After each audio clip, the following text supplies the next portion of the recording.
Halo semuanya, kembali lagi dengan saya Siti Wahyuni dengan NIM 24210076. Saya di sini akan menjelaskan teori belajar bahasa humanistik. Nah, di sini ada latar belakang.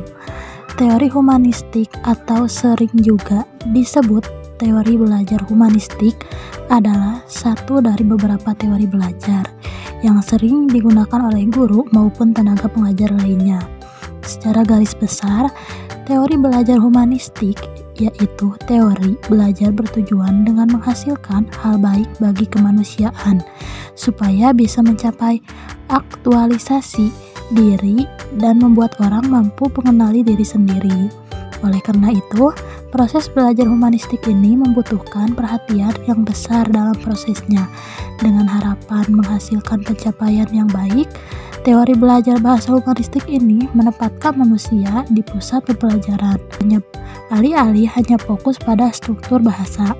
Teori ini menekankan pada aspek emosional, sosial, dan psikologis dalam proses pembelajaran. Nah, di sini juga ada penjelasan teori humanistik.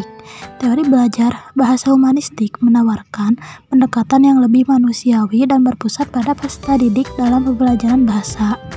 Dengan menerapkan prinsip teori ini, diharapkan peserta didik dapat belajar bahasa secara efektif dan bermakna.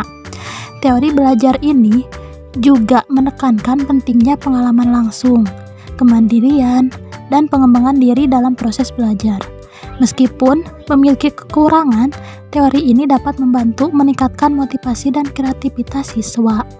Ciri-ciri utamanya, teori belajar bahasa humanistik yaitu berpusat pada peserta didik. Setiap individu memiliki gaya belajar yang unik dan pelajarannya harus disesuaikan dengan kebutuhan dan minat masing-masing.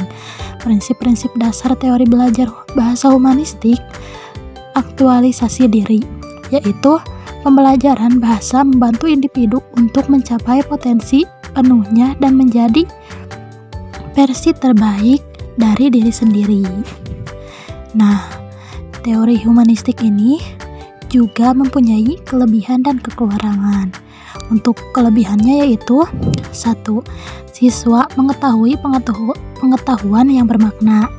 Yang kedua, peserta didik lebih termotivasi untuk belajar karena merasa pembelajaran relevan dan bermakna. Yang ketiga yaitu siswa dengan sendirinya akan termotivasi dan merasa senang dalam pembelajaran. Nah, untuk kekurangannya yaitu yang ke-1 adalah sulit menilai hasil pembelajaran. Yang kedua, bagi siswa yang malas untuk mendalami potensi diri akan tertinggal dalam pembelajaran. Yang ketiga, fungsi guru dalam pertumbuhan karakter siswa akan semakin berkurang. Nah, itu untuk kelebihan dan kekurangannya. Di sini juga ada aplikasi dalam pembelajaran teori belajar bahasa humanistik. Teori belajar bahasa humanistik memperhatikan dan memberikan motivasi belajar pada peserta didik, memberikan penjelasan kembali apabila ada peserta didik yang belum paham, mampu memahami karakteristik dari setiap peserta didiknya. Nah, untuk kesimpulannya yaitu berdasarkan penelitian di atas dapat disimpulkan bahwa teori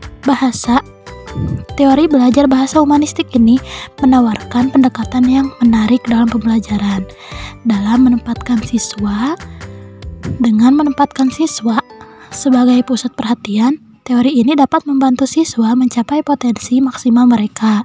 Namun, penting untuk diingat bahwa teori ini memiliki keterbatasan dan perlu dikombinasikan dengan teori pembelajaran lainnya untuk mendapatkan hasil yang optimal. Mungkin segitu saja yang dapat saya sampaikan. Mohon maaf bila ada kesalahan. Semoga bermanfaat. Wassalamualaikum warahmatullahi wabarakatuh.